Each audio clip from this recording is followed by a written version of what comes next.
Let's give you a live look at the Republican National Convention in Milwaukee. The theme today, day 3, Make America Strong Once Again. And what that means is a focus on overhauling U.S. foreign policy. And it's a pivotal time for the United States on the world stage with multiple wars overseas, a number of foreign threats from U.S. adversaries, including China and Iran and Russia. National security officials telling NewsNation there is a current threat from Iran. Iranian leaders plotting to assassinate former President Trump. Worth noting, top U.S. intelligence says there does not appear to be any ties between the Iranian threat and this weekend's assassination attempt on the former president in Pennsylvania. Retired Lieutenant General Richard Newton is with us now. He's the former U.S. Air Force Assistant Vice Chief of Staff and a NewsNation national security contributor. Welcome, as always. This is not new, our foreign adversaries looking to do harm to the United States. But how much more concerning is it at the tail end of a very contentious election cycle as we look to who our next leader will be? Well, good morning, Marni. I think you used a really critical term here. It's a critical time. It's a critical period certainly in our nation's history.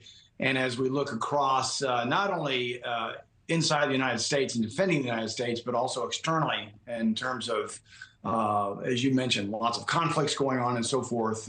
It's, in my view, and you and I have talked about this, I've never seen a more chaotic national security picture across the globe. That said, there is increased, certainly awareness that there could be threats that even our director of the FBI has made on the United States soil.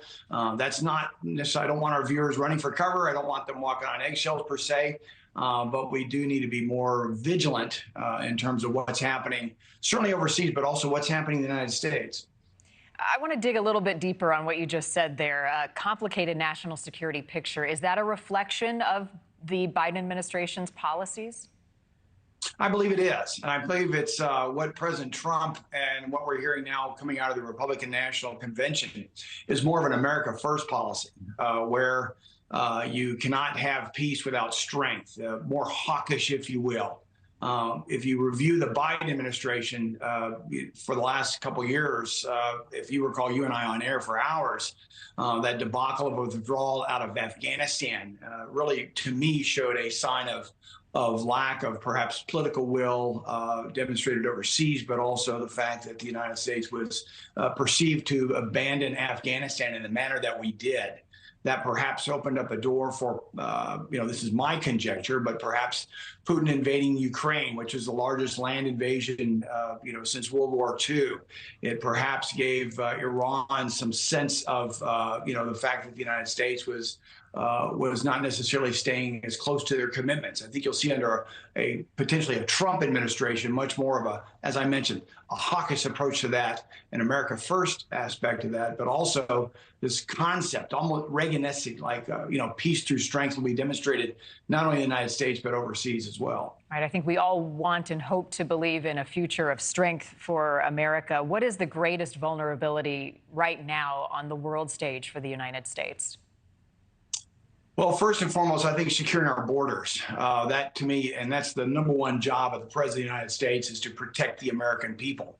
However, from a geopolitical standpoint, overseas, China. I believe China is the number one existential threat to the United States, not only militarily as they modernize their forces, Marni, but certainly through economic and trade, as well as what they're trying to do around the world, not necessarily just in the Indo-Asia region or the Pacific region, but also in places like Latin America, just outside of Lima, Peru, on the Pacific coast. They're building a deep water port that would be, I think, critical to the trade and the security of the United States at some point, should they move forward with that, as well as modernizing and exporting their military capabilities and their influences.